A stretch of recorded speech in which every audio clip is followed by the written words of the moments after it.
Case di riposo a rischio privatizzazione con annessi disagi, ovvero con un possibile aumento dei costi delle rette e una ventilata diminuzione del personale infermieristico e OSS che migrerebbe verso il sistema pubblico.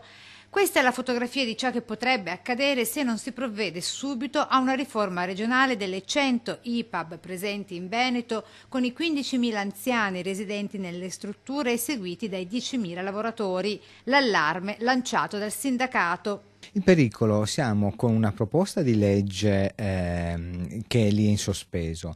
Tutte le regioni d'Italia hanno già legiferato intorno al tema delle case di riposo e c'è un po' di confusione e data in mano ai comuni che ne gestiscono anche le nomine dentro i consigli di amministrazione, dentro gli enti. Meno poltrone, cioè meno consiglieri di amministrazione da pagare e più personale sanitario da assumere, lo slogan del sindacato.